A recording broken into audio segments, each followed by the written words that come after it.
별로 집에 있을 때 밥을 안 먹어가지고. 아, 다 그러면 아니요, 다 라면 먹는 거예요. 매일 라면만 먹어요. 아, 라면하고 만두하고. 제가 돈을 번 건 비트코인으로 번 게 아니고 진짜 아끼고 편의점에서 아이스크림 하나 안 사 먹고 차도 지금까지 안 샀거든요. 이제 그 당시에는 망했었죠. 코인으로든. 검소함의 상징이시잖아요. 토탈 얼마예요 이거 지금? 이것은 국회에서 준 거. 신발은 37,000원. 잠깐만, 근데 신발은 엄지발가락 부분이 구멍이 났어요. 이거 좀 잡아주면 좋겠네. 메쉬 소재라서 그렇습니다. 메쉬. 최첨단 메쉬 소재라서. 제가 계좌번호는 밑에 자막으로 꼭 보내드리겠습니다. 네, 후원금 사실 이제 청년들이 모금하기가 쉽지가 않은데요. 정말 만약 조금만이라도 후원을 해주신다면 정말 더 큰 좋은 정치로 보답하겠습니다. 한 푼 주시오, 이게. 한 푼 주시면 자, 민주당의 김남국 의원. 지금 영상 보셨지만요. 저렇게 어려움을 호소하면서 후원 이런 걸 당부했죠. 오늘 첫 번째 이슈 제목 보겠습니다. 그런데요. 코인 부자 김남국 파장. 코인 부자라는 얘기가 나왔습니다. 당혹스러운 민주당. 이런 제목의 이슈입니다. 자, 그럼요. 화면으로 후원금 관련된 내용이 좀 설명된 화면이 있는데 보겠습니다. 지난해 국회의원, 그러니까 지금 국회의원은 300명이잖아요. 그중에서 후원금 1등이 바로 김남국 의원이었습니다. 앞서 영상에서 굉장한 호소를 했어요. 어렵다, 도와달라, 후원해달라 이거였죠. 자, 지난해는 선거가 있었기 때문에 3억까지 가능하거든요. 그러나 이제 초과되는 부분은 나중에 반납하면 되지만 일단 기록은 남습니다. 1등으로 3억 3천만 원 넘게 후원금을 모금을 한 겁니다. 그런데 요즘에요. 코인 투자를 한 것으로 지금 확인이 되고 있죠. 본인도 뭐 그 부분 인정했으니까요. 그리고 한때 그 가치가 60억 원에 이른다는 얘기까지 나오고 있는 상황인 겁니다. 자, 그럼요. 이 상황과 관련해서요. 정치권 뭐 이런저런 말들이 있고요. 그리고 사실 민주당 뭔가 지금 당혹스러운 모습도 분명히 있거든요. 관련 영상 준비했습니다. 들어보시죠. 저는 살다 저런 논리가 참 있구나 싶은데 가진 것은 죄가 안 되는데 검소하게 사는 것은 죄가 됩니까? 저는 김남국 의원이 이렇게 이제 코인 갖고 계신지 몰랐는데 어찌되었건 코인은 이 지금 현재 정식 자산이 아니잖아요. 그렇기 때문에 지금 이 저희 뭐 국회의원들도 다 아는 고위공직자 재산신고 대상이 아닌 것 아니겠습니까? 저는 코인도 이게 뭐 60억 이렇게 기사가 나긴 했지만 네. 60억도 이거 검증해봐야 됩니다. 이거 제가 보기엔 이거 이런 부분에 대해서 본인이 좀 뭐 개인이 갖고 있다고 해서 문제다? 제가 보기엔 뭐 다른 의원님들 안 갖고 계실까요? 뭐 국회 오기 전에 매일 그 라면 드신다라고 하고 여러 가지 사실 말씀하신 것들이 있잖아요. 운동화도 찢어진 거 지금 요즘 시대인데도 불구하고 의원이 운동화 이렇게 구멍 난 운동화 소개하고 있고 돈 없어서 호텔 못 가고 모텔 간다. 그러면서 후원까지 요구를 했었는데 정말로 지지하고 응원하는 분들이 김남국 의원에게 없는 돈에서 후원해 주시면서 지지해서 거의 금방 후원금도 찼던 걸로 알고 있습니다. 부끄럽지 않을까요? 김남국 의원이 코인을 현금화해서 대표님 배선 자금에 보탰다는 보도가 있는데 사실일까요? 관련해서 당 차원 조사 하실 계획 있으십니까? 자, 이재명 대표가 국회 기자들로부터 질문을 받고 대답을 안 하는 경우가 앞서 하나 있었죠. 근데 뭐 하나가 더 추가된 것 같습니다. 지금 저런 모습이 오늘 있었습니다. 자, 신성범 전 새누리당 의원께요. 일단 김남국 의원은 코인 투자 관련해서 불법이 아니다. 문제될 게 없다. 떳떳하다. 이런 입장을 일단 냈어요. 그런데 지금 이 모습 자체가 특히 2030 세대에게 큰 박탈감을 줄 수도 있다. 그리고 사실은 따져보면 돈봉투 의혹 사건보다 휘발성이 더 커 보인다. 이런 시각 분명히 있거든요. 신성범 전 의원께서는 어떻게 판단하십니까? 이게 어떻게 봐야, 저는 뭐라 그럴까, 이게 참, 김남국 의원이 개인적으로 모르지만 이미지는 어떻게 됐건 깨끗한 젊은 정치인이었잖아요. 뭐 운동화니 이런 구질구질하니 할 것 없이 그래서 많은 사람들이 돈을 모아줬을 테고 했는데 알고 보니 돈이 많았네. 뭐 그게 실제 가치하고는 무관하게 투자도 많이 하고 재테크에 능한 사람이구나 하는 느낌이 드는 순간 그 배신감을 어떻게 할 수 있죠? 특히나 이 보면 이게 민주당 입장에서 잘 보시기 이른바 내로남불의 극치라면 내로남불 또 위선적이잖아요. 말과 행동, 그 말과 글과 실제의 괴리. 어떻게 보면 이런 이중적인 것. 이 대목이 아픈 거란 말이에요. 그리고 젊은 분들 입장에서는 가장 많이 하는 게 2030 젊은 세대들인데 젊은 세대 정치인의 굉장히 깔끔하고 지적으로 보였던 김남국 의원이라는 분이 저런 모습으로 나올 때 얼마나 실망하겠어요. 당 차원에서는 제가 야당 차원에서 이 문제를 정말 진지하고 깊이 있게 봐야 된다. 이거는 돈봉투 사건과 더불어서 도덕성 문제의 끝판왕처럼 되는 사안이에요. 자, 전용기 의원 지금 뭐 이재명 대표의 모습 질문받고 뭐 답을 안 하는 모습까지 있었는데 사실은요 이 가상화폐는 공직자 대상, 그러니까 국회의원도 이제 그 대상인데 신고 대상은 아니에요. 엄연히 법적으로는. 그런데 뭐 그건 차치하더라도 김남국 의원의 설명도 그렇고 그동안 보도됐던 내용들 중에서 확인된 부분을 보면은 이른바 올인 투자를 한 거 아닌가 이거는 가상화폐에. 민주당 지금 당 분위기 진짜 어떻습니까? 돈봉투 사건이 터지고 도덕성 문제 때문에 민주당 분위기가 사실 안 좋은 것은 명백한 것 같습니다. 거기에 더해서 코인 투자 논란까지 나와가지고 분위기가 굉장히 좀 어수선한데요. 김남국 의원은 지속적으로 이 코인 투자의 문제성과 본인의 자신이 가지고 있는 내용들을 계속적으로 기자들께 설명을 드리고 있고 국민들께도 문제가 없었다라고 억울함을 토로하고 있습니다. 오늘도 입장문을 냈거든요. 맞습니다. 입장문을 통해서 어떤 방식으로 이 재원을 마련했는지 그리고 이 코인 투자가 어떻게 진행이 되었는지를 이제 소상하게 좀 알리고 있는데요. 해당 부분에서 국민들께서 보고 판단하시면 되지 않을까 싶기는 합니다.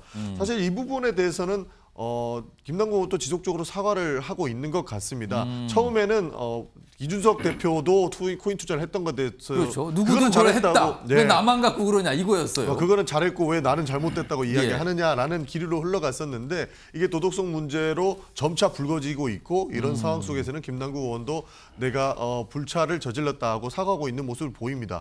다만 제가 걱정되는 부분은 그건 것 같아요. 돈봉투 사건이나 뭐 여러 사건들로 당의 분위기가 안 좋은데 어떻게든 욕을 먹이려고 하는 그런 세력들도 있는 것 같습니다. 뭐 처음에 60억이라고 해서 60억 원치의 코인을 가지고 있는 것처럼 이렇게 보도가 나왔었는데 그게 아마 한때 가장 가격이 높을 때 기준 계산한 것 같아요. 그렇죠. 요 정도 가지고 있으면 이게 제일 비쌌을 때 60억 원이다.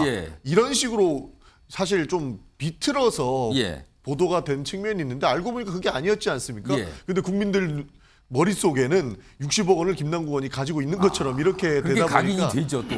또 문제가 있는 것 같고 두 번째로는 좀 전에 기자의 질문에도 나와 있지 않았습니까? 김남국 의원이 코인 투자를 해가지고 그것을 현금화해서 이재명 대선에 썼다. 이런 논픽션 소설들이 계속적으로 나오고 오히려 부인을 한 바 있죠. 그 부분에 대해서는. 그렇죠. 오히려 더 이렇게 말도 안 되는 주장들로 민주당을 궁지에 몰아넣으려고 하는 그런 세력들도 좀 있는 것 같다. 저희 입장에서는 도덕적인 부분이 잘못됐다면 사과를 하는 것은 맞는 것이고 그러나 과도하게 이렇게 논픽션 소설로서 비판하는 것을 좀 자제해야 되지 않을까 저는 그렇게 보고 있습니다. 전용기 의원이 사실은요. 김남국 의원이 뭐 자금을 어떻게 마련해 이거 설명했는데 사실은 코인의 초기에 들어간 투자 금액이 거의 10억에 이르거든요. 그러니까 이걸 가지고 이른바 올인 투자, 몰빵 투자 아니냐 뭐 이런 표현도 나오는데 전용기 의원님은 그 정도의 배포 있으세요? 아니요. 사실 저도 솔직하게 말씀드리면 저것도 어느 정도 배포가 있어야 가는 것 아닌가 하는 당내 이야기도 있더라고요. 이걸 뭐 배포라고 표현해야 되는지 모르겠습니다만. 참 대단한 배포를 가지고 있어야만 저 정도 가능하다 이런 이야기도 있어가지고 사실 이 부분이 어떻게 잘못됐는지 본인의 입장은 계속 입장문을 통해서 밝히고 있지만 실제로 뭐 위법성은 없었는지 그런 부분들은 당 차원의 조사가 또 이뤄지지 않을까. 그리고 검찰에서 수사가 진행되고 있지 않습니까? 그런 내용들 좀 봐야 될 것 같습니다. 그러니까 당 차원 조사 필요성도 좀 인식하고 계시는 거네요. 그럼. 그렇죠. 뭐 입장문이 이미 나왔으니까요. 그 입장문의 사실관계가 명확하다면 아마 조사가 이루어질 것이고 그것을 토대로 또 아마 수사는 또 따로 또 진행되지 않을까 저는 그렇게 보고 있습니다. 오늘 김남국 의원이 기자회견을 하지 않을까 했는데 회견은 아니었고요. 입장문만 배포가 됐거든요. 근데 뭐 굉장히 내용이 많은데 그중 핵심을 요약하면 바로 이런 내용이에요.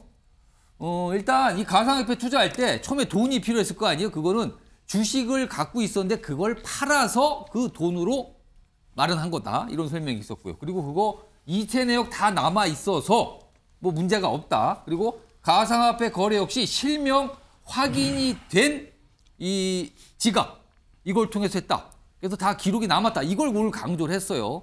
자, 그런데 소정욱 변호사. 오늘 설명뿐만 아니라 이런 연휴 기간 동안에도 계속 설명이 있었거든 사실은요. 그런데 아직까지 그렇게 충분하진 않은 것 같다는 얘기가 나오거든요. 특히 어느 부분이 그렇습니까? 첫째는 이제 이거 취득 자금이죠. 예. 본인은 이제 이거 LG 디스플레이 주식을요. 예. 9억 얼마 이제 팔아가지고. 예. 9억이 좀 넘는 돈이었다 그러죠. 예. 그 돈으로 이제 그 코인을 샀다고 소명하잖아요. 예. 그러면 이제 그 9억 얼마 팔은 게 그 코인에 갔으면 코인을 신고 안 하잖아요. 재산을요. 그렇죠. 그러면 이게 본인 재산이 9억이 감소가 돼야 되잖아요. 그러니까 공직자 그 재산 신고한 내역에는 그 금액이 빠져야 되는 거죠. 그렇죠. 예. 근데 저 자막 보십시오. 예금이 9억 4천 그대로 늘어나서 11억이 되잖아요. 가만 이게요. 2021년 초에 갖고 있던 주식을 팔고 예. 그 금액으로 가상화폐 투자를 했다 그랬죠. 예. 그러면은 했다고 했죠. 그만큼 금액은 기록이 안 되는 건가요? 그러면 없어져야죠. 아, 그런데 왜냐하면 이 가상화폐 샀으니까. 그런데 신고 대상이 아니니까. 예. 근데 예금이 그대로 11억 있지 않습니까? 아, 그 금액이 일쪽으로 간 거 아니냐? 그대로 있지 않습니까? 9억 6천이. 그러면 어떻게 된 거죠? 그러니까 말도 안 되는 게 그 해명을 하고 있는 거예요. 너무 이게 국민들을 우습게 보는 게 아닌가. 어떻게 저렇게 빤한 상식적으로 이게 도저히 납득이 안 되지 않습니까? 예. 예금이 그대로 9억 6천이 늘어났잖아요. 그 다음에. 그러면 이게 가상화폐를 샀으면 주식 팔아서 예. 재산이 9억 4천이 줄어야죠. 근데 예금이 거의 비슷한 금액이 늘었다 이겁니까? 그러면? 그렇죠. 저는 주식 판 돈은 그대로 이게 예금으로 들고 있는 거예요. 그러면? 그러니까 이제 코인 산 돈에 대해서는 전혀 소명이 안 되는 거예요. 근데 주식 판 돈으로 샀다 그랬잖아요. 그러니까 말이 안 되는 해명을 하고 있다. 좀 더 이게 더 성실하게 구체적으로 이게 그러면 뭐가 왜 이게 예금이 신고하는 시기상으로 뭐가 겹쳐서 그런 건가요? 아니면 뭔가요 이게? 그러면 이게 본인이 왜 예금이 9억 얼마가 늘었는지 예. 이걸 이게 소명을 해야죠. 아, 오늘 입장에도 그 그게 설명은 없었던 것 같네요. 그냥 이제 LG 디스플레이 팔아서 예. 코인 샀다는 것만 소명하고 예. 그럼 이게 예금이 왜 그대로 11억이 됐는지 예. 이걸 이게 저는 소명을 더 해야 된다. 예. 이렇게 보고요. 예. 우리가 이게 팩트 하나는 바로 잡아야 될 게 조금 전에 전용기 의원님이요. 예. 먼저 60억 이야기하면서 말한 게 그게요. 파는 거예요. 이게 위믹스 코인이요. 예. 김남국 의원이 80만 개 가지고 있습니다. 아. 맞죠? 그럼 이게 최고가가 얼마냐? 예. 28,000원입니다. 28,000원. 지금 이게 한 5, 600원 해요. 폭락을 했군요. 그 그렇죠. 사이에. 예. 그럼 이게 김남국 의원이 최고로 가졌을 때는 원래대로 이게 80만 개를 가졌다면 예. 28,000원 하면 이게 224억이에요. 아. 80만 개라면 최고가로 기준으로 28,000원입니다. 예. 시총이 3조 5천억까지 갔어요. 아. 근데 아마 제가 보기 만원 좀 밑으로 파는 것 같아. 그러니까 60억이 되겠죠. 80만 개면 한 7, 8천원이야. 예. 그래서 저는 김남국 의원이 현금화를 80만 개 거의 몰빵을 하고 한 번에 다 팔잖아요. 예. 근데 현금화를 안 하고 아마 다른 코인으로 뭐 바꿨다 뭐 이런 설명은 좀 있었어요. 그래서 제가 이제 가장 예. 의심하는 거는요. 우리가 이제 9억 정도를 한 코인에 몰빵을 한다? 예. 이게 보통 고급 정보로 확실하게 오를 게 예상 안 되면 그렇게 위험한 투자를 못 합니다. 서정욱 변호사는 지금 뭔가 의심을 하고 계신 거네요, 지금. 그리고 이게 한 번에 80만 개를 동시에 처분하니까 FIU가 예. 이상한 거래다. 통보를 하잖아요. 그래서 뭔가 포착이 됐다 이거잖아요, 지금요? 그렇죠. 따라서 저는 뭔가 이게 위메이드나 위믹스 코인에 대해서 어떤 이게 정보가 있었기 때문에 우리 변호사들도 코인에서 재미 본 사람 많아요. 왜냐하면 이게 그 들으셨어요, 정보입니다. 주변에 그런 분들은? 코인은요, 뭔가 이게 정보 싸움에 비트코인처럼 안정화된 코인은 시세가 정해져 있지만 예. 다른 코인은 이게 1원짜리 코인이 100원 되기도 하고 예. 100배도 갑니다. 오. 따라서는 과연 이게 김남국 의원은 국회의원이라는 지위를 이용해서 예. 내부 정보를 몰랐을까? 아. 전혀 모르고 거의 9억 이상을 한 코인에 몰빵했을까? 예. 또 이게 80만 개를 파는 시점 있잖아요. 예. 이게 본인은 실명제하고는 관계없잖아요. 예. 왜 항상 실명으로 그랬으니까 예. 실명제 앞두고 갑자기 80만 개 팔 이유가 없죠. 오. 근데 팔자마자 코인은 폭락합니다. 아. 지금 이게 600원, 700원 해요. 예. 그러면 이게 10배 이상 비싸게 팔았어요. 예. 그럼 이게 혹시 폭락을 뜬다는 내부 정보는 없었을까? 예. 저는 이게 그게 의심스럽다는 거예요. 그런 부분을 조사하는 거예요.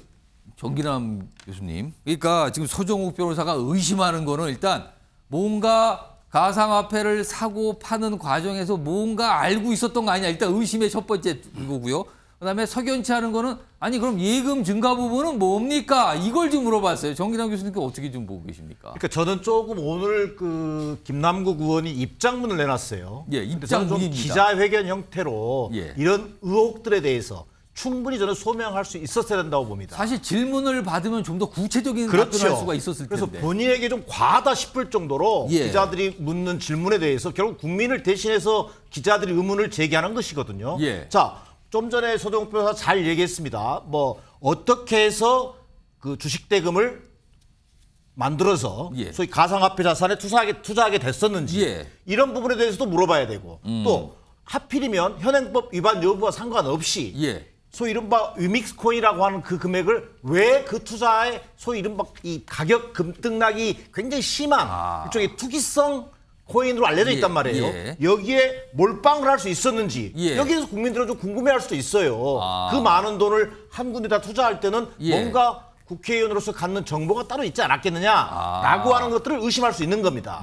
자, 이것을 단정할 수는 없지만 또 예. 합법이냐 불법이냐를 떠나서 예. 국민 정서에서 볼 때 자, 최고 가치가 67억, 뭐 80억 이래요. 예. 이런 정도는요. 가상자산 규모라고 할지라도 예. 국민들에게는 굉장한 위화감이 들 수밖에 없는 사안입니다. 예. 그렇기 때문에 과하다 싶을 정도로 저는 김남국 의원이 소명하고 자금 출처라든지 또는 뭐 이것이 어떤 경위를 통해서 실명 거래만이 아니라 예. 어떻게 이 자산이 운용됐고 또 지금 현재 재산 예금 부채는 예금과 증액된 것은 어떻게 됐는지 예. 여기에 대해서 소상하게 얘기해줘야 할 의무는 저는 김남국 의원에게 있다. 예. 자, 그럼에도 불구하고 오늘 기자 입장문을 보면요. 유감스럽게도요. 예. 국민들에 대한 도의적 유감은 없습니다. 아. 떳떳하다. 나는 다 실명 거래했다. 예. 합법적으로 거래했다. 지금 국민들이 보고 있는 것은 합법 불법의 문제만 아니다. 그건 수사기관이 할 일이에요. 예. 국민들이 보는 것은 어떤 과정과 경과를 통해서 김남국 의원이 그런 가상자산에 투자하게 됐고 예. 왜 그것이 지금 논란이 되는지에 대해서 본인이 가지고 있는 입장을 듣기를 원하는 거거든요. 예. 저는 그런 부분에서 대단히 아쉬운 대목이다. 이렇게 보여집니다. 사실은 젊은 세대, 2030 세대가 가상화폐 투자를 많이 한 건 맞습니다. 근데 최근에 보면 가상화폐가 여러 논란이 됐었잖아요. 그래서 많은 분들이 가상화폐에 대해서 그 가치에 대한 약간 의문도 갖고 있고 이게 어떻게 되는 건가 여러 가지 시각들이 있는 상태에서 이게 불거졌거든요. 거기에 대해서 과거에 김남국 의원이 굉장히 이른바 읍소를 하면서 본인은 검소하고 어렵게 살고 읍소를 하면서 후원금 요청을 하는 이런 모습까지 다시 회자가 되면서 지금 어떻게 이슈가 돼버렸는데 손정욱 변호사께는요, 이건 법률적인 문제인데 지금 이해 충돌 관련돼서도 지금 여당에서 계속 지적을 하고 있잖아요. 이거는 어떤 겁니까? 지금 이제 그 이해충돌 방지법이 2022년에 제정이 된 거는 맞아요. 예. 그리고 이제 국회의원도 이해충돌 방지의 그 적용 대상이 일부 됩니다. 예. 근데 제가 이제 법조문을 다 찾아보니까 한 10여 개 정도가 있더라고, 제한이요. 예를 들어 이제 뭐 친인척을 보좌관으로 쓰지 마라. 이런 데 여러 제한이 있어요. 예. 근데 문제는 이제 그 입법과 관련한 이해충돌의 그 처벌은 없는 것 같아요. 그러니까 국회의원 본인이 어떤 법안을 발의하거나 뭐 찬성하 이러는데 그게 본인 이해관계와 관련이 있는가 없는가 이거는 직접적 규정이 그거는 없습니까? 이제 입법에 좀 미비고요. 아마 이제 입법을 하는 게 쉽지는 않을 겁니다. 예를 들어 이제 집을 아파트 2채를 가졌는데 만약에 그 종부세를 뭐 좀 감해 줍시다. 이러면 이게 집 2채니까 자기가 종부세 내잖아요. 그런데 이걸 법안할 때 이런 거 이게 이해충돌 되는지 좀 이게 애매한 점이 있어요. 그래서 이제 입법이 아직 그 부분은 저는 빠져 있는데 미국이나 다른 데하고 비교해 보면 그렇지만 이제 이거는 법의 이야기고 저는 이제 그 정치적인 거는 법하고 또 틀리잖아요. 그렇습니까? 우리 정기남 선배님 이야기처럼 따라 저는 정치적으로만 본다면 김남국 의원은 그 법을 발의할 게 아니고 과세 유예 있잖아요. 이걸 발의할 게 아니고 어렵게 공직자윤리법을 발의했어야죠. 공직자윤리법에 가상화폐도 신고합시다. 이런 법을 발의했으면 박수를 치셨겠죠. 근데 가상화폐 이게 아마 과세를 유예하는 법안에 공동 발의자로 올렸다 이거잖아요. 그렇죠. 어렵게 저는 가상화폐도 신고해야 됩니다. 이제 비트코인은 현금하고 똑같잖아요. 주식보다 더 안전합니다. 근데 그걸 왜 신고 안 합니까? 요즘 이게 가상화폐가 주로 이용되는 게 뇌물 줄 때, 그다음에 마약 거래할 때, 그다음에 북한이 해킹해가지고 돈 빼낼 때 그렇습니다. 이게 가상화폐입니다. 이걸 신고 안 하면 어떻게 청렴성을 따져봅니까?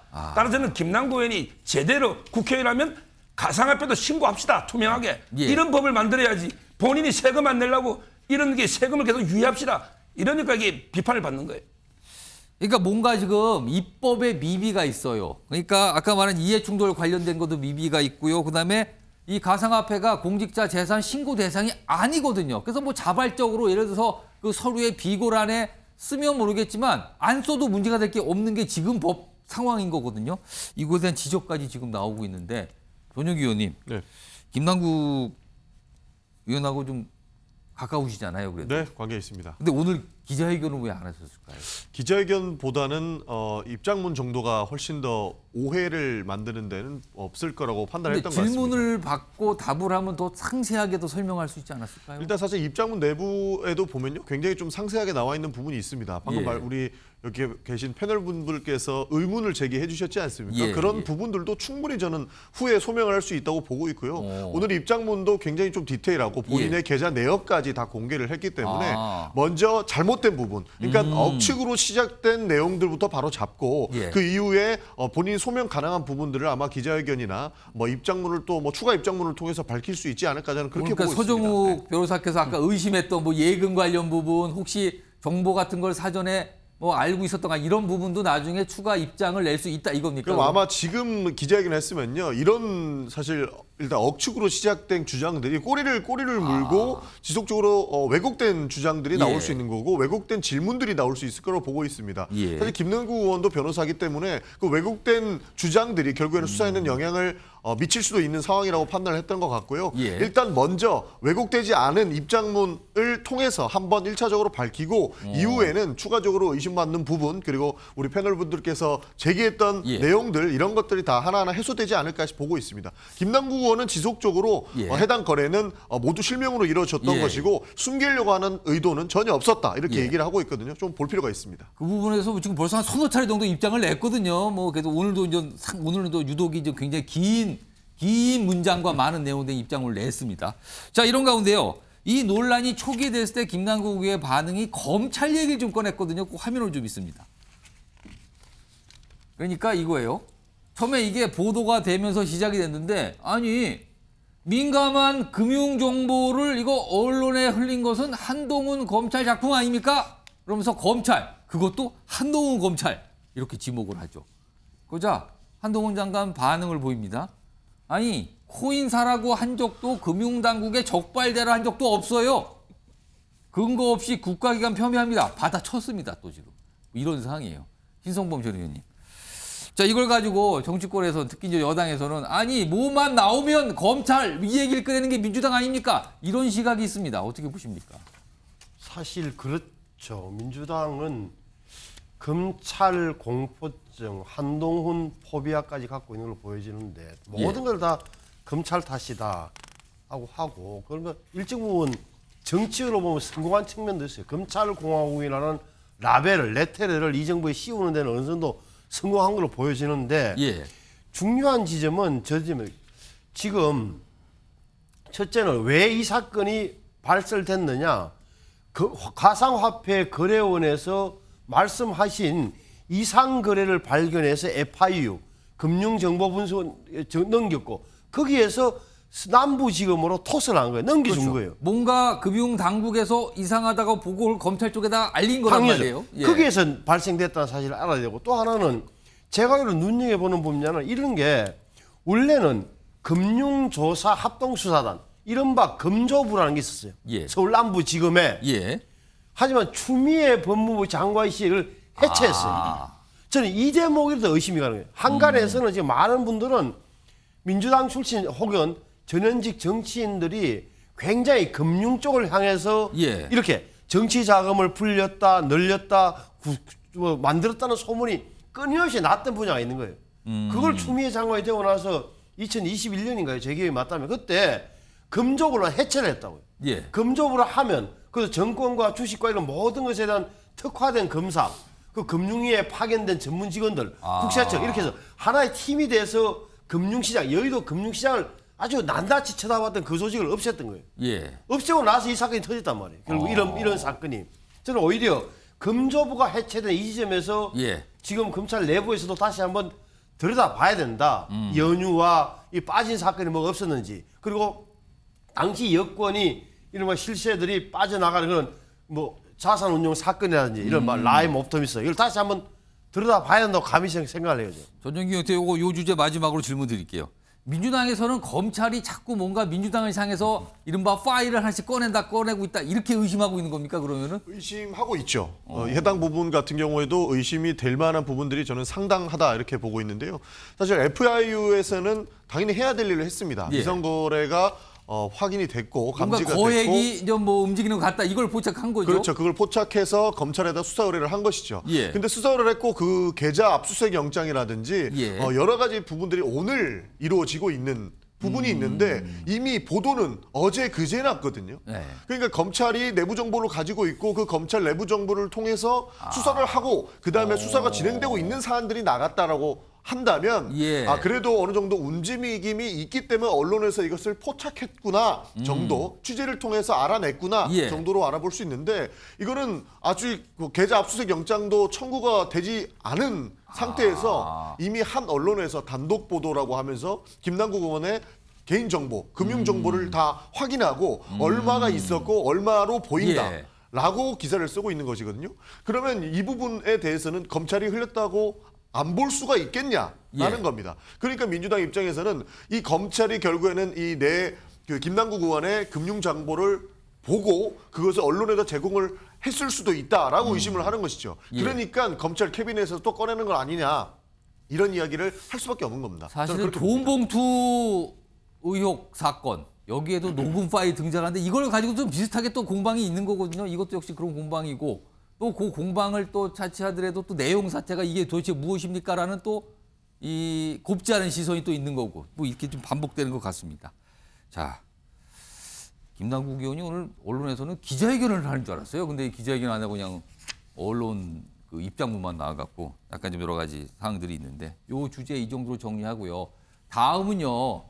여당 상황도 지금 만만치 않게 복잡하거든요. 지금 이 시간 윤리위원회 열리고 있는데 뭐 아직까지 결과가 오늘 나올지 어떨지는 모르겠습니다만 그 주제로 넘어가겠습니다. 자, 바로 이런 제목입니다. 태영호, 김재원, 운명의 날. 오늘 윤리위에서 징계 여부에 대한 어떤 결정이 나올 것 같거든요. 근데 중징계도 경징계도 당으로서 난감해질 수 있다. 이런 분석이 나옵니다. 자, 그럼요. 이와 관련된 여러 가지 모습과 목소리가 오늘 있었습니다. 영상으로 확인해 보겠습니다. 네, 최고위는 취소하셨는데 혹시 변경이 없는 건지? 아니, 대변인 다 설명드렸잖아요. 징계 관련 우려가 된다, 오해가 생길 수 있다고 이렇게 풀이되는데요. 자, 또 다른 질문 있으신가요? 징계받은 최고위원분들이랑 통화나 연락하신 바 있는지요? 그런 사안에 대해서는 말씀 안 드리는 것이 여러분들께서 지도부가 자진 사퇴를 네. 설득했다는 이야기도 있었는데요. 제가 뭐 답변 특별히 드리지는 않겠습니다.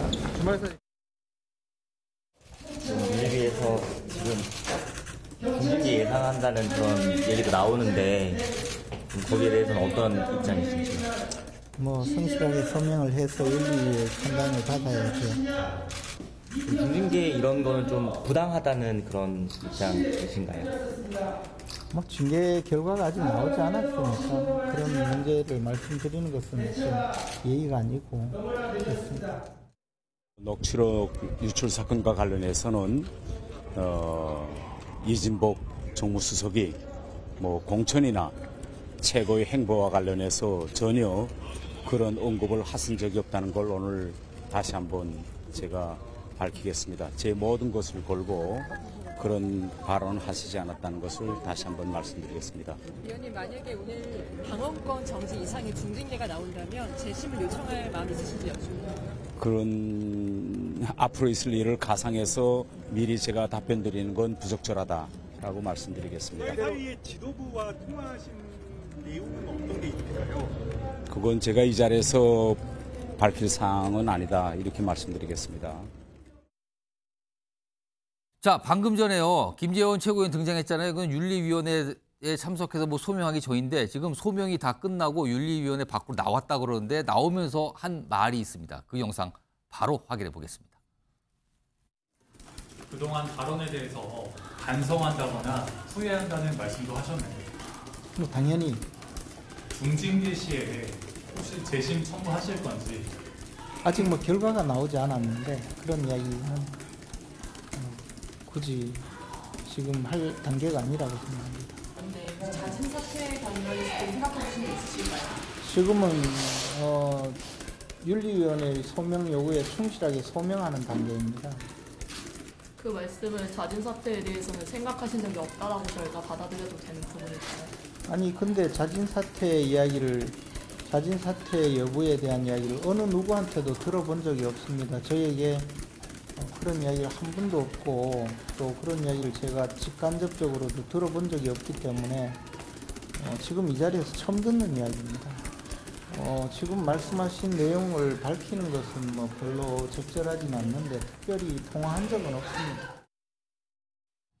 방금 전 들어온 영상 바로 편집해서 좀 전해드렸는데요. 정기랑 교수님, 2명의 최고위원입니다. 만약에 중징계 결정이 났을 경우 사실은 최고위원 2명이 공석이면 이게 당 지도부가 사실은 크게 이렇게 빠져버리는 거잖아요. 비어있는 상태가 돼서. 그런 데다가 당사자들이 그 징계에 대해서 반발할 가능성도 있어요. 이거는 배제할 수가 없습니다. 그리고요, 만약에 반대로 가벼운 정도의 징계로 그냥 결정이 되고 넘어가 버린다면 이거는 또 솜방망이다. 이런 여론 나오지 않겠습니까? 그러니까 중징계든 경징계든 당으로선 참으로 곤란 상황이냐 이런 시각이 있습니다. 이러지도 못하고 저러지도 못하는 그런 좀 진퇴유곡의 상황이라고 볼 수 있습니다. 예. 그래서 정치적 해법을 지금 당에서는 고민을 하는 것 같아요. 그게 두 뭘까요? 최고위원이 좀 자진 사퇴라고 하는 그 출구를 좀 만들어줬으면 근데 하는 것 같은데 방금 들으셨잖아요. 방금 김재원 최고위원 발언을 봐도 그렇습니다만 저는 지금 저 분위기로 본다면 그냥 솜방망이 처벌로 가는 것 아니냐라고 예단할 수밖에 없는 상황으로 보여집니다. 솜방망이면은 가장 가벼운 이제 뭐 가장 낮은 단계의 경고라든지 아니면 당원권 징계도 개월 수를 좀 한정해서 짧게 해서 뭐 3개월이라든지 이렇게 해서 공천이라고 하는 과정. 결국 국회의원에게 있어서 공천은 뭡니까? 정치 생명을 거는 거거든요. 그렇습니다. 자, 태영호 최고위원 지금 거짓말했다는 이유로 하지도 않은 얘기 했다는 이유로 지금 처벌하겠다는 건데. 그게 올라갔어요, 지금. 징계에 올라갔는데. 예. 자, 문제는요. 저희들이 보는 시각은 태영호 의원의 거짓말이 문제가 아니라 이진복 수석의 공천 개입과 관련된 발언이 오히려 수사를 받아야 되고 진상 규명을 해야 될 사안입니다.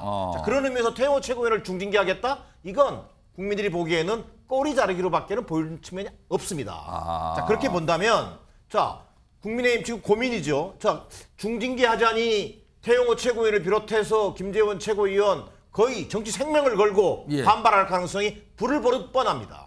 이것이 어디로 튈지 알 수 없는 상황입니다. 자, 두 번째, 경징계하자니 지켜보고 있는 이른바 중도층은 이탈할 겁니다.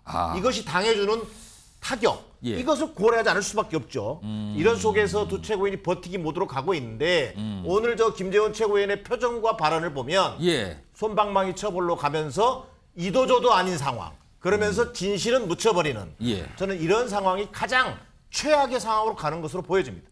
손영욱 변호사, 그러니까 정기랑 교수께서는 이거 보니까 딱 경징계로 정도로 끝날 것 같고 뭐 자진 사퇴 이건 분위기 아닌 것 같다 이렇게 말씀하셨거든요. 어떻게 판단하십니까 지금? 뭐 저는 이제 이 부분에 대해서는 확고하게요. 상책, 중책, 하책이 있다 봐요. 상중하 책이 있다. 만약에 국민의힘의 징계위원들이 본다면 근데 상책은 이미 물 건너간 것 같아요. 가장 상책은 두 분 다 자진 사퇴입니다. 근데 지금 방금 영상 봐서는 아무래도 아닌 것 같아요. 그거는. 두 분이 자진 사퇴하면 여러모로 그 해결이 좀 되면서 그게 가장 상책인데 근데 그게 물 건너가면 중책은요. 바로 이제 음악의 읍참마속으로 중징계하는 거. 이게 중책입니다. 가장 하책이 솜방망이로 이렇게 묻어버리는 거예요. 경징계. 이게 가장 하책입니다. 이걸 윤리위원들이나 국민의힘은 명심해야 됩니다. 만약에 김재원 최고가 가벼운 솜방망이 징계로 끝나서 앞으로 이게 최고위원회에 계속 나와서 만약에 발언한다. 그러면 이게 호남 표나 총선이 엄청난 마이너스가 될 겁니다. 호남이 민주당 호남만 이게 있는 게 아니고 수도권에 호남이 많잖아요. 그분들이 김재원 최고위원 볼 때마다 어떤 기분이 들겠습니까? 대통령 공약 5.18 굳이 안 해야 되는 이야기를 해서 얼마나 이게 호남 민심을 짓밟았습니까? 엄청난 해당 행위예요. 따라서 이거는 제가 보기 상당히 힘들고요. 그다음에 태영호 의원도 마찬가지예요. 지금도 이게 본인 발언을 반성해야죠. 왜 녹음한 보좌진을 탓합니까? 본인이 거짓말 과장했다고 인정하고 있잖아요. 따라서 저는 오히려 이게 보좌진을 지금 탓하고 있는 거예요. 따라서 저는 두 분 다 엄한 이미 상책은 물 건너갔다면 중책은 그나마 이게 엄한 중징계를 통해서 당의 기강을 바로잡아야 되고 여기서 이제 하나 중요한 게요. 읍참마속으로 이게 두 분을 중징계했을 때 김기현 대표도 중요합니다. 옛날에 제갈량이 읍참마속할 때 본인 스스로 3단계 강등을 시켰어요. 근데 김기현 대표가 3단계 강등하면 평당원밖에 안 되니 최고 그건 불가능하더라도 본인도 이게 뼈저리게 반성하는 이런 게 지도부로서 자성하면서 국민께 진심으로 사과하는 이런 게 자세가 필요하다 이래 봅니다.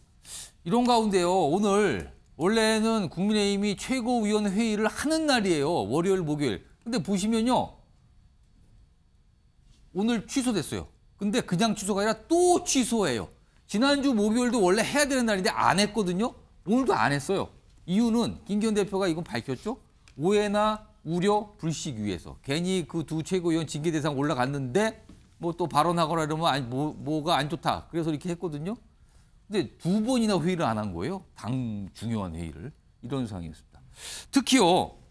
태영호 최고위원과 관련해서 당내 인사들이 그리고 당 밖의 인사들이 뭔가를 전망 또는 약간 우려하는 목소리를 오늘 내놓은 게 있거든요. 그 목소리 들어보시죠. 태영호 최고가 그 본인이 스스로 거짓말한 거라고 이야기한 거를 그냥 기정사실화하고 만약 거짓말에 대해서만 징계를 한다면 이 사태가 굉장히 꼬일 수 있다. 공천 협박을 한 게 사실일 수 있잖아요. 나중에 가가지고 그 태영호 의원이 마음이 바뀌어가지고 그때 그 사실이었다라고 이야기하면 어떡하려고 그럽니까? 용산이나 국민의힘 김기현 대표 그 호가 순항을 하기 위해서는 김재원 최고에 대한 중징계는 필요한데 태영호 최고에 대한 징계는 할 거예요. 그 김재원 최고보다는 징계를 낮게 할 수밖에 없다. 이게 이제 만약에 내년 총선에 태영호 최고가 출마 못할 정도의 징계를 하면은 이제 정말 용산하고 태영호 최고의 그 진실 공방이 벌어질 때 그러다면은 태영호 최고는 잃을 게 별로 없어요. 용산이 잃을 게 많지. 신성범 전 의원님, 그러니까 태영호 최고위원에 집중해 보겠습니다. 만약에 지금 소정욱 변호사는 중징계가 필요하다, 중책이라도 해야 된다 이 얘기를 했는데 만약에 중징계 결정이 내려서 내년 공천과 뭔가 차질이 빚는 상황이 벌어지게 된다면 이거는 뒤탈이 난다 지금 이거거든요. 이거 어떻게 들으셨습니까? 사실관계는 저희들이 알 수가 없죠. 이진복 정무수석과 태영호 의원 간에 오갔던 저 말은 진위는 두 사람밖에 모를 겁니다. 다만 그 태영호 의원이 이야기를 한 게 보좌진이 누군가 녹음을 해서 밖으로 유출됐으니까 사실은 모르겠으나 걱정하는 지점은 조원진 전 의원 말이 좀 맞는 거예요. 만에 하나 뭐 이진복 수석 예를 들어서 자기가 공천에 탈락하게 될 경우에 다음건에 아주 중징계를 받게 될 경우에는 태영호 의원이 또 이거 사실은 이진복 수석한테 그래서 들은 게 사실이라고 나오면 어떻게 할 거냐는 의문은 남아 있는 거죠. 저렇게 되면은. 근데 저는 뭐 어떻게 될지는 모르겠으나 또 하나는 태영호 의원에 대해서는 적어도 사관의 문제, 현대사에 대한 사관의 문제였던 지점 하나. 또 하나는 지금 탈북자들이 당사 앞에 와서 징계를 하지 말아 달라고 침묵 시하고 있는 상황 이런 것도 아마 윤리에서는 볼 것 같다. 그리고 들어가면서 직전에 본인이 확실하게 이야기하겠다. 이진복 수석은 나한테 그런 이야기 한 적 없다라고 못을 받고 들어갔잖아. 이 말은 그렇습니다. 징계를 강하게 나는 때리지 말라 달라는 암묵적인 신호란 말이에요. 근데 만약에 중징계가 나오면 어떻게 되는 거예요? 그러니까 그 다음은 저도 참 판단하기 곤란한데 다만 저는 태영호 의원이 원래 저 정도 커리어와 북한 출신이라는 저런 생각하면 지난번에 비례대표의 압순위에 배치해서 전문성을 발휘하도록 하는 게 맞았다. 근데 강남갑이라는 지역구에 상징선을 배치했고 그 배치되고 나서 다시 한 번 더 지역구 재선을 노리는 이 문제에서 뭐 사단이 생겼다고 보는 편이기 때문에 저는 그래서 태영호 의원의 자중도 필요한 게 있는 거예요. 전혁 의원님, 이 옆에 이제 경쟁 정당의 이제 복잡한 사정인데 뭐 당은 진퇴양난이지만 대통령실은 굉장히 지금 우려할 수 있는 상황으로 가는 거 아니냐 이런 시각이 있거든요. 지금 그 얘기들을 하셨어요. 이거 어떻게 들으셨습니까? 대통령실이 더 우려를 해야죠. 사실 지금 당이 자중질환이 아니고 당정 관계의 문제가 저는 생긴다고 보고 있습니다. 좀 전에 그 많은 분들께서 논평까지 해주셨는데 김재현 최고위원이나 태영호 최고위원의 이 징계는 결국에는 대통령실 의중에 안 들어갈 수 없는 상황까지 왔다고 보고 있거든요. 그 이후 결국에는 김재현 최고위원은 막말이었지만 태영호 의원 같은 경우에는 그 진실공방으로 빠져들 거기 때문에 결국엔 안 할 수는 없는데 어떻게 해야 될지에 대한 골머리를 앓고 있다 저는 그렇게 보고 있습니다.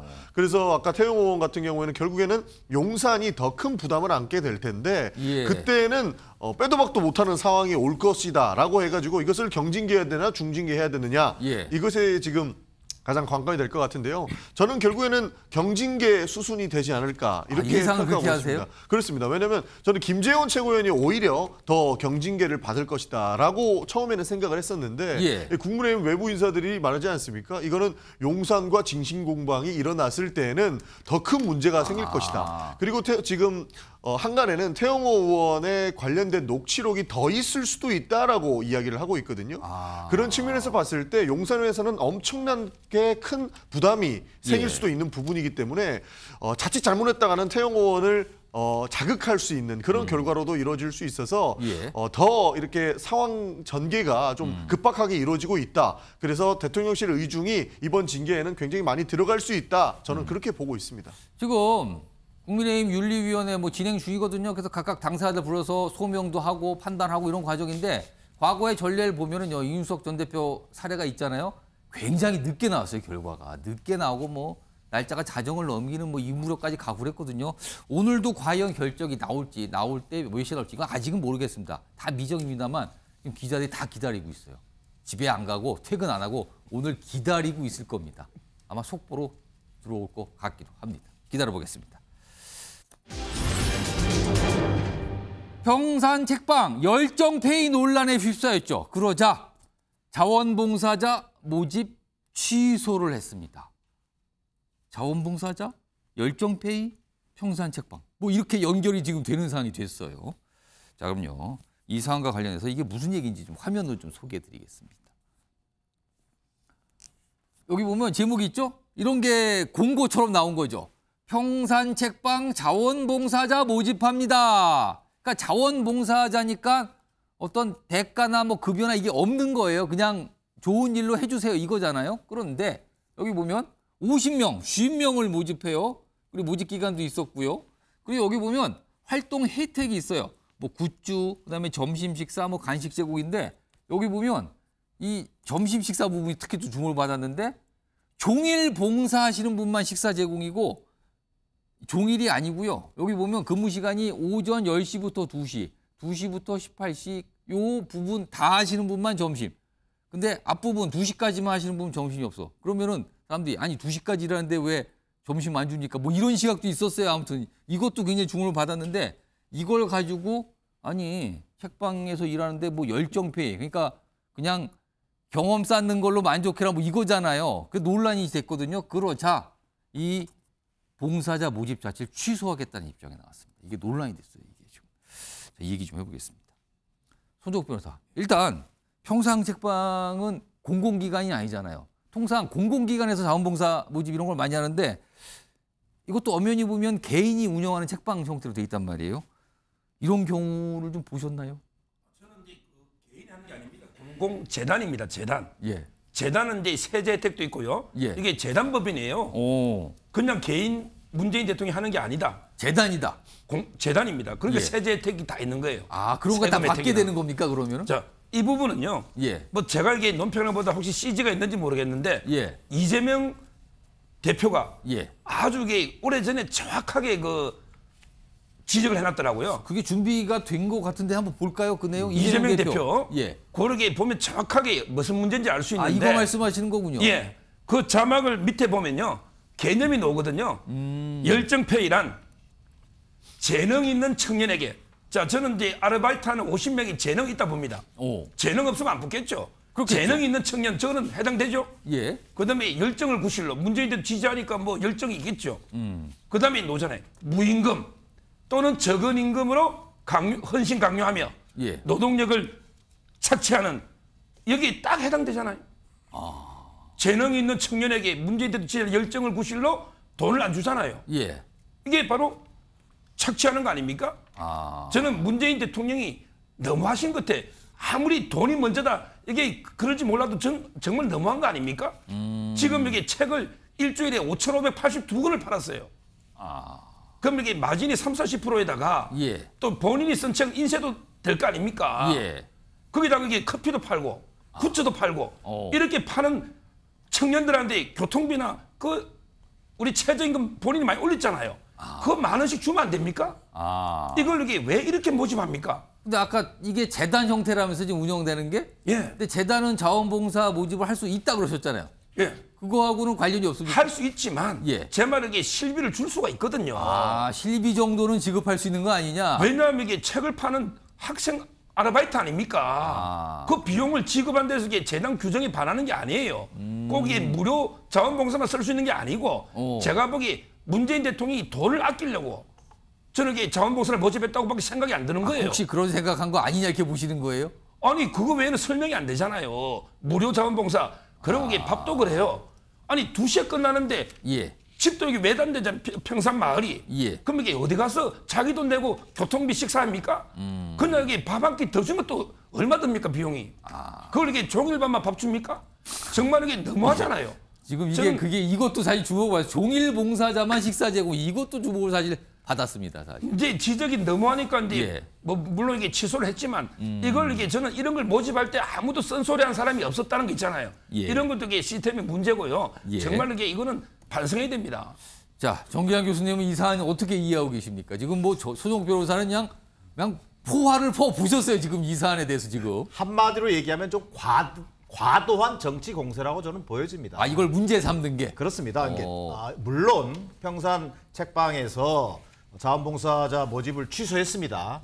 저는 뭐 아쉽지만 적절한 조치라고 보여집니다. 제가 무슨 얘기를 하고 싶냐면 자원봉사라고 하는 건 뭡니까? 말 그대로 원하는 시간만큼 또 원하는 사람이 원하는 시간만큼 일하는 거지 않습니까? 거기에다가 이를테면 열정페이를 얘기하고 최저임금을 얘기하는 것은 뭐 말이 성립되지가 않는 거죠. 좀 전에 뭐 예를 들었습니다만 이재명 대표 얘기도 기업이라든가 소위 이른바 자영업이라든가 이런 데서 청년들의 어떤 열정을 빌미로 해서 뭐 저임금을 한다든지 노동력을 착취하는 이것을 제기했던 것이지 이걸 이 평산 책방에다가 그대로 갖다 붙여서 비판하는 것은 저는 비판을 위한 비판일 가능성으로 보여진다. 자, 그럼에도 불구하고 저는 전직 대통령이 잊혀진 대통령으로 살고 싶다고 그랬잖아요. 그런데 뭐 평산 책방을 만들고 또 자원봉사자를 공개 모집하고 저는 논란을 일으키고 이런 것 자체는 국민 눈높이에서 볼 때 저는 좀 이렇게 바람직한 모습으로 보이지 않을 수 있다는 것을 좀 감안했어야 되는 것 아니냐. 그렇다면 조금 더 자중자애하는 모습을 비춰주는 게 맞다. 그리고 자원봉사자가 필요했다고 한다면 나중에 나온 조치처럼 이를테면 재단 회원을 대상으로 자원봉사를 구한다든지 해서 지금의 평 직원들이 일을 하고 있습니다만 그 직원들의 일을 좀 도와주는 형태로 했더라면 하는 아쉬움이 대단히 크게 느껴집니다. 신성범 의원님, 이게 사실 그러니까 일이 꼬인 거잖아요. 이거는 뭔가를 추진하다가 이거 어디서부터 꼬였다고 보시는 거예요? 굉장히 편하게 편의적으로 생각해 자기 위주로 생각하는 거죠. 지금. 자원봉사자 어차피 와서 책도 많이 사가고 몇 사람이 물어봤겠죠. 아유 도와드리고 싶은데 어떻게 하면 좋겠어요. 뭐 그러니까 자원봉사 할 수 없느냐 이렇게 뭐 요청하시는 분들이 있었다 그래요. 그러니까 편하게 굉장히 정말 뭐랄까 제3자적 시각 내지는 객관화가 안 되는 자기 위주의 시각과 판단력만 갖고 있는 거죠. 재단 자체가. 문재인 대통령이 직접 지시를 했는지는 모르겠으나 제가 보기엔 굉장히 좀 뭐 뭐 과도한 공격이라는 지점도 있지만 예. 보면은 그렇잖아요. 모든 게 자기 중심적이잖아요. 이렇게. 아니 와서 일하는 사람들 입장에서 생각이 전혀 안 된 예. 모든 사람들은 나를 지지해 줘야 되는 거야. 나를 지지하는 사람은 적어도 이 정도 자원봉사자는 하는 게 오히려 영예스러운 일일 거야라는 판단이 깔려 있는 거죠. 전용기 의원님, 그러니까 진성범 전 의원님은 지나치게 편의적으로 판단한 거 아니냐 이런 지적을 좀 해주셨는데 어떻게 들으셨습니까? 그러니까 편의적으로 판단한 게 아니고 아까 앵커님께서 말씀해 주신 것처럼 일이 꼬인 이런 상황인 거죠. 예. 결국에는 사실 여기 정직원들은 당연히 채용이 돼 있는 상황이겠죠.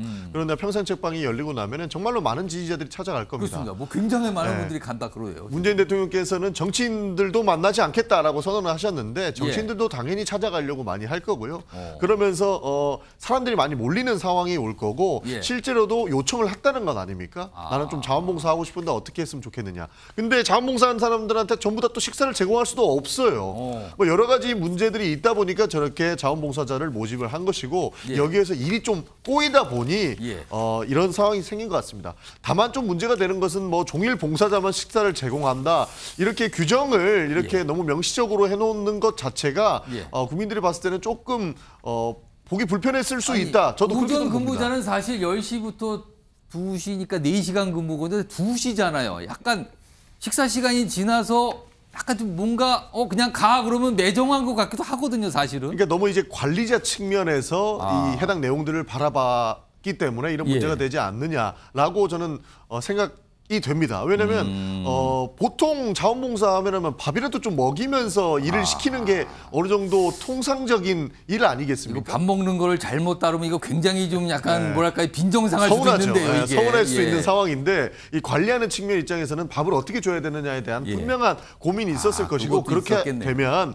뭐 종일 봉사자 정도는 식사를 제공하자 약간 이런 식으로 된 것 같은데 이런 거에서 조금 국민들이 봤을 때도 서운한 부분들이 있었던 것 같습니다. 그래서 일이 꼬였다가 어느 정도 정확한 지적이 아닐까 저는 그렇게 봅니다. 전용기 의원님은 이 책방 가보셨어요? 아니면 가보실 계획이 있으세요? 책방은 아직 안 가봤는데요. 만약에 기회가 되면은 나중에 한번은 가보고 싶다라는 생각을 했었습니다. 가보고 싶은데 아직 계획은 안 잡으셨다 이 말씀이네요. 맞습니다. 알겠습니다. 이 평산 책방은 참 이걸 뭐라 그럴까요? 뭐 화제라 그럴까요? 아니면 뭐 논란이랄까요? 아무튼 뭐 이슈가 되긴 있습니다. 계속 뭐가 알려지고 얘기거리가 되는 상황입니다. 오늘 좀 다뤄봤고요.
자, 이 이슈 영상부터 전해드렸는데 제목 확인해 보겠습니다.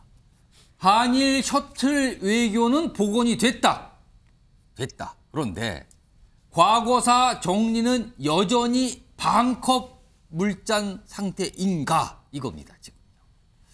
기시다 일본 총리 어제 정상회담 끝난 뒤에 기자회견을 했고요. 여기서 여러 가지 얘기도 했고 질문도 받고 했습니다. 자, 이거를 여러 가지 평가들이 있는 거죠. 자, 우선 이와 관련해서 지금 좀 영상이 나가는 동안 전문가 모셨거든요. 강철구 배재대 일본학과 교수 지금 자리하고 계신데요. 강 교수님. 네. 이번 한일 정상회담 서울에서 열린 거예요. 성과는 어떤 게 있었다고 평가하시겠습니까? 예, 저는 이제 일단 양국의 리더들이 같이 오고 가고 했던 그러니까 뭐 셔틀 외교가 다시 복원됐다라는 측면, 그리고 관계 개선에 훈풍이 들어왔다. 예. 이것을 시작으로 해서 양국의 경제 안보뿐만이 아니라 예. 뭐 인적 교류라든가 이런 부분에서 어느 정도 일정 부분의 궤도까지 올라올 수 있는 발판을 마련했다라는 점이 하나의 성과라고는 보고 있습니다. 일단 우리가 뭔가 서로 얘기하고 서로 방문하고 있는 뭔가 길을 좀 텄다. 이게 이제 셔틀 외교라는데 그런데요. 많은 분들이 좀 궁금하시는 게 기시다 일본 총리가 약간 서둘러서 갑자기 답방을 한 거 아니냐. 그러니까 시기에 대해서 구체를 안 하다가 갑자기 한미 정상회담이 끝나고 윤석열 대통령이 미국 방문하고 돌아온 다음에 갑자기 와서 그리고 일정도 보면 이게 주말을 끼고 있었단 말이에요. 이건 어떻게 판단하십니까? 글쎄요. 원래는 3월 16일 날 우리나라 윤석열 대통령께서 방문하셨을 때만 해도 5월 달에 G7 서밋이 끝나고 6, 7월 정도에 올 것으로 예상을 했었는데 불과 1, 2주 만에 이렇게 결정을 했다라는 것은 뭔가 분명한 이유가 있겠죠. 그것이 일본 측의 이유가 있다라고 저는 생각을 해요.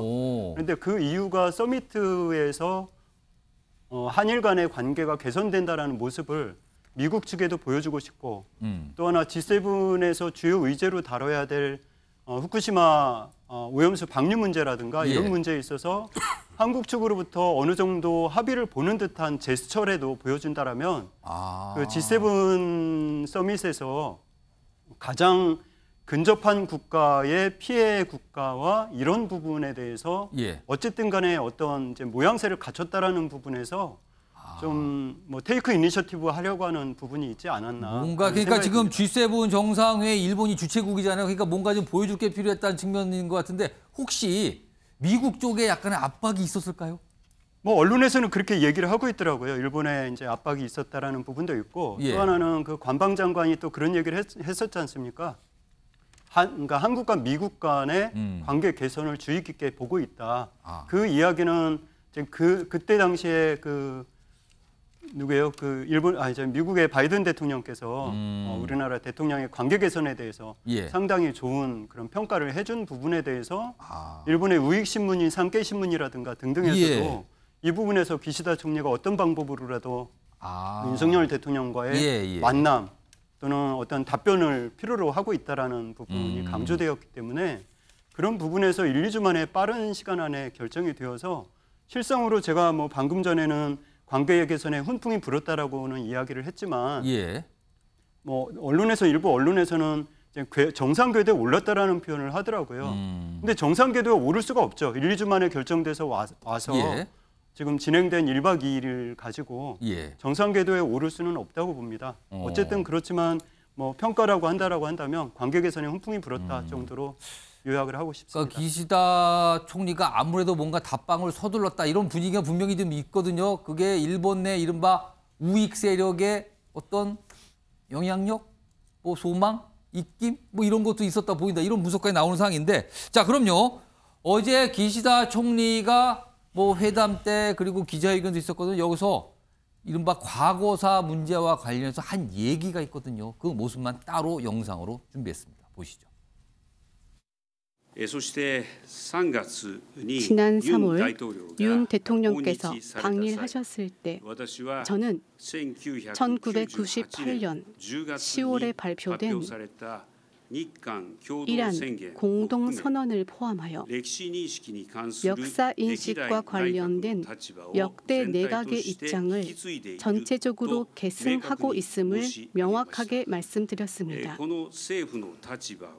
이 같은 정부 입장은 앞으로도 흔들리지 않습니다. 저도 당시 어려운 환경 속에서 일을 하게 된 많은 분들이 힘들고 슬픈 경험을 하신 데 대해서 가슴 아프게 생각합니다. 자, 이런 입장을 냈죠. 이걸 가지고 평가가 갈리는 겁니다. 그래도 과거보다 진척된 입장을 낸 거 아니냐. 그런데 반대쪽에서는 이거 개인적인 판단하는 거 아니냐. 개인적인 차원에서 뭔가 내놓은 거 아니냐. 뭐 이런 시각이 갈리고 있는 상황입니다. 자, 강철 교수님. 자, 기시다 총리의 과거사 관련된 이 발언, 이거 어떻게 좀 평가하십니까? 글쎄요. 그게 이제 정부의 입장이라고 하고 나중에는 이제 뭐 예를 들어서 이제 개인의 그런 이제 소신이라는 부분에서 이야기를 했었는데요. 이 이전에도 마찬가지지만 그러니까 직접 합법을 쓰지를 않은 부분이죠. 왜냐하면 강제동원 피해자라는 단어 자체를 일본에서 부정을 하기 때문에 기시다 총리가 한국에 와서 그 부분을 주어를 집어넣는다라는 데에 대한 정치적인 부담감이 상당히 클 거라고 보고 있습니다. 그래서 그런 부분에서 주어가 생략된 채로 이야기를 했고 또 마음 아프다라는 말 자체가 일본 정부를 대신할 경우에 그 자체도 또 정부의 입장이 돼버리기 때문에 일본 내 정치 상황도 좀 생각을 한 겁니까? 그러면? 예, 그렇죠. 왜냐하면 기시다 총리가 일본 내에서 자민당 내 이제 파벌 중에서 5위나 4위 정도에 위치해 있기 때문에 본인의 내년에 총재 선거라든가 등등을 고려해서 볼 때 이것을 뭐 정부의 입장으로 할 수는 없겠죠. 그래서 개인적인 입장이라고 이야기를 했는데 이런 부분에 대해서 우리 측에서는 어쨌든 진일보한 부분으로는 표현을 하고 있지만 일본의 우익신문에서는 이 부분을 상당히 지금 공격을 하고 있습니다. 자국 총리임에도 불구하고. 그래서 마치 일본이 가해자인 것처럼 발언을 한 것에 대해서 좀 벌써 부정적인 그런 반응이 있는 거군요. 벌써 부정적인 평가를 하고 있고요. 제가 지금 서울 올라오면서 좀 그 일본 포털 사이트라든가 일본 신문을 봤는데 댓글들이 물론 이제 긍정적인 평가는 댓글들이 그렇게 많지는 않겠지만 부정적인 평가를 보면 일본 측 입장에서 이 부분에 대해서 상당히 이제 심각하게 이야기를 하고 있는 부분들이 있어서 그 중에서 하나 예를 들자면은 제가 좀 특이했던 부분이 일본에서는 절대로 허용할 수 없는 발언이다. 가슴 아프다라는 말이. 가슴 아프다라는 표현이요?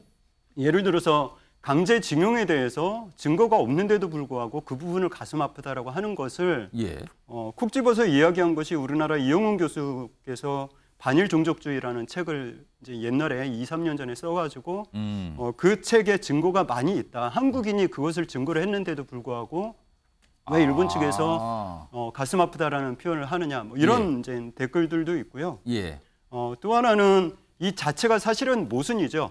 왜냐하면은 강제 동원을 한 사실에 대해서 일본 측에서 볼 때는 그러니까 1938년 4월에 총동원법이 있었고 그 다음 해에 7월 달에 국민징용령이 있었습니다. 그러니까 국민징용령에 따라서 조선인이 이제 강제 동원이 된 것이 아니라 이제 징용이 됐다라는 측면에서 일본에서는 그 부분을 강제징용이 아니다라고 생각을 하고 있는 거죠. 근데 저는 이제 한 가지 조금 더 말씀을 드리자면 이때 당시에 그러니까 소위 이제 우리 측에서 볼 때는 강제징용이지만 그것이 조선인만 강제징용이 된 것이 아니라 일본인들도 마찬가지로 국민징용령에 의해서 이제 이 강제로 동원이 되었기 때문에 지금 기시다 총리가 말한 가슴 아프게 생각을 한다라는 것이 조선인만을 대상으로 한 것이 아니라는 거예요. 이 부분이 우리가 놓치고 있는 부분인데요. 그렇게 또 볼 수가 있는 거네요. 그렇죠. 이 부분은 나중에라도 충분히 빠져나갈 수 있는 충분한 여건이 있다는 겁니다. 나중에 누가 공격했을 때 그 부분이 일본인들을 대상으로 해서 가슴 아프다라고도 충분히 뭐 그렇게까지 피하지는 않겠지만 그렇게 또 사실 수도 있는 거네요, 조금만 더 깊게 들어가면 그 부분도 포함이 되어 있다는 거죠. 그래서 굳이 그것을 주어를 뺐다라는 부분에 대해서는 좀 약간 좀 안타까운 부분이 있죠. 굉장히 애매하게 그러고 보니까 이런 설명을 들으니까 굉장히 애매하게 얘기를 한 것 같네요. 주어를 빼고 가슴이 아픈데 그 대상도 모호하고 뭐 이런 것 같아요 지금요. 그렇죠. 자, 왜냐하면 일본 분들도 슬픈 경험을 했었으니까요. 그때 당시에. 자 이런 가운데요. 사실은요 이게 뭔가 또 설명이 다른 게 나왔어요 지금요. 이 화면 좀 보겠습니다. 어제 기시다 총리의 저런 입장이 나온 뒤에 기자들이 당연히 질문하죠. 이게 어떤 배경이고 혹시 뭐 우리 정부가 뭔가를 얘기한 거 아니냐 요청한 거 없습니까? 이런데 대통령실 관계자가 얘기해요. 고위 관계자입니다. 이 관계자는. 회담 전에 과거사 문제의 협의, 사전 조율 이런 거 없었다라고 얘기해요. 그러니까 뭐 요청한 거나 이것도 없었다는 거죠. 그냥 기시다 총리가 자발적으로 한 겁니다. 라고 얘기를 했어요. 이런 줄 알았죠. 근데요. 오늘입니다. 오늘 일본 언론 니혼게이자이 신문의 보도입니다. 회담 전에 한국 정부 측에서 반성, 사죄 등 문구가 담긴 선언문을 읽어달라고 요청했다. 이걸 들었고 기시다 총리가 얘기한 건데 개인적인 차원을 강조하면서 얘기한 거다. 이겁니다 지금요. 이겁니다 지금. 또 여기 보면 자막이죠. 대통령실 기시다의 사과 반성 요구한 적 없다. 역시 이거 아니라고 그런 거예요. 그러면은 이게 맞는 겁니까? 이게 맞는 겁니까? 이거 짧게 전용기 의원이 신성무 의원이 이거 어떻게 보시는지 제가 한 1부씩만 드릴 테니까 이거 어떻게 보시는지만 딱 반응 좀 보여주세요. 먼저 전용기 의원님. 대통령실 관계자 누군지 나와야 됩니다. 나와야 된다. 이거 진짜 심각한 문제거든요. 그분이 누군지 나와야 된다. 지금 그만큼 한일 관계와 관련돼서 자신이 없다라는 반증이 될 수도 있기 때문에 이것을 실제로 대통령실에서 요청을 안 했다면 대변인이라도 나와가지고 이 해당 문제를 명확하게 얘기를 해줘야 되는 것이죠. 예. 지금 대통령실 관계자라고 해서 익명으로 나오는 거는 언제든지 꼬리자르게 할 수 있다라는 거거든요. 그리고 이 해당 부분에 대해서 책임을 지지 않겠다라는 대통령실 의중이 들어가 있는 거기 때문에 저거 실명으로 와서 얘기하지 않는 거면 저거는 공식 입장으로 받아들일 수 없는 것이고 오히려 니혼게이자 신문에서 얘기하는 것이 더 신빙성이 있다 이렇게 판단할 수 있습니다. 그렇기 때문에 반성과 사죄 이거 요청을 안 했다면 대통령실에서 공식적으로 이름 걸고 나와서 말씀 주셔야 우리가 그 대통령실의 입장을 확인할 수 있을 것이다. 저는 그렇게 봅니다. 시성범 전 의원님. 사과나 반성을 공개적으로 요구하지 않아도 물밑에서는 오갔을 가능성이 매우 높죠. 옛날 시제 경험에 의하면. 그 지난주에 회담 나흘 전인가 사흘 전인가 아키바 다케오라고 일본 국가안전보장국장, 우리말로 하면 국가안전보장실장 플러스 국정원장이에요. 그래서 조태용 우리 국가안보실장하고 대화를 했으니까 거기에서도 충분히 우리 쪽의 내부의 정치 여건을 설명하면서 뭔가 성의 있는 답변을 해주는 게 좋겠다는 게 은중에 전달될 가능성이 저는 충분히 있다고 봐요. 다만 제가 언론 보도를 보니까 이 아키바 다케오를 대통령이 만났을 때, 먼저 왔을 때 너무 부담 갖지 말라고 기시다 총리에 전해달라고 이야기했다는 거예요. 그 대목에서 우리가 정식으로 요구한 적은 없다고 빠져나갈 구멍이 있는 거죠. 하지만 물밑에서는 이런 이야기가 당연히 됐던 거고 그래서 기시다가 와서 했던 이야기 중에 하나가 뭐라고 했습니까? 윤석열 대통령이 너무 큰 결단을 내렸기 때문에 내가 조금이나마 보답하는 마음으로 빨리 방한해야 됐다고 왔다고 말을 했잖아요. 저는 거기에 녹아 들어있다고 봐요. 아무튼 요즘에요 뭔가 이렇게 큰 외교 행사 끝난 뒤에 뭔가 설명이 우리 쪽 설명과 외국 쪽 설명 또는 그 외국의 언론의 설명 이게 좀 충돌한 경우가 좀 반복되고 있는 모습으로 좀 보이기도 합니다. 자, 취임 1주년. 근데 기자회견을 안 한다고 좀 알려졌죠? 근데 그거 대신에 대통령의 약속 영상이 공개가 됐습니다. 이런 제목인데요. 자, 그럼요. 이와 관련된 영상, 몇 가지 영상이 등장하는 내용이 있습니다. 화면 보시죠. 취임 1주년을 맞아서 뭐를 했고 하는 그런 자화자찬의 취임 1주년은 절대 안 된다고 해놔서 여러분들하고 그냥 이렇게 글쎄 맥주나 한잔하면서 얘기하는 그런 기자 간담회는 모르겠는데 무슨 성과 이래가지고 막 자료를 쫙 주고서 뭐 잘난 척하는 그런 행사는 국민들 앞에 예의가 아닌 것 같고 앞으로 정부는 행동하는 동맹을 구현해 나갈 것입니다. 국민의 혈세가 그들만의 이권 카르텔에 쓰여진다면 국민 여러분께서 이를 알고 용납하지 않으실 것입니다. 우리 원전은 세계 최고 수준의 기술력과 또 안전성을 인정받고 있습니다.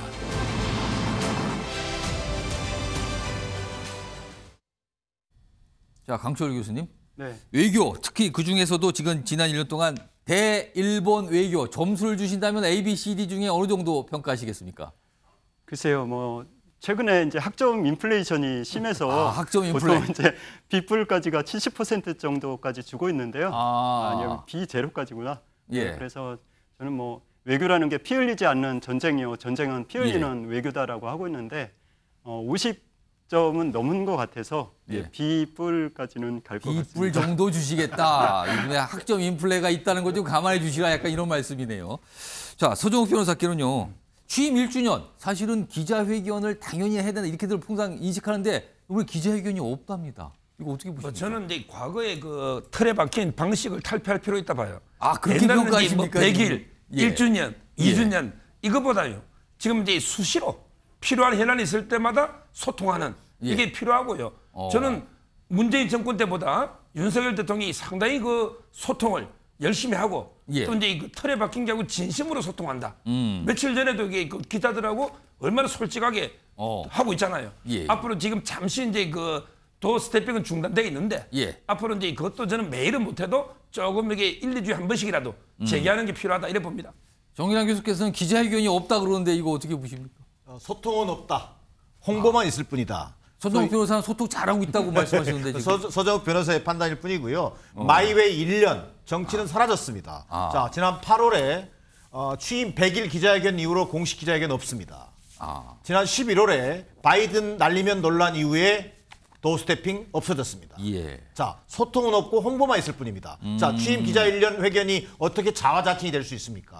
국민들이 궁금해하는 것을 언론이 묻고 대통령이 진솔하게 답하는 것이 기자회견입니다. 그런데 기자회견 안 하겠다고요? 자, 그러면서 홍보 영상으로 대신하겠다고요?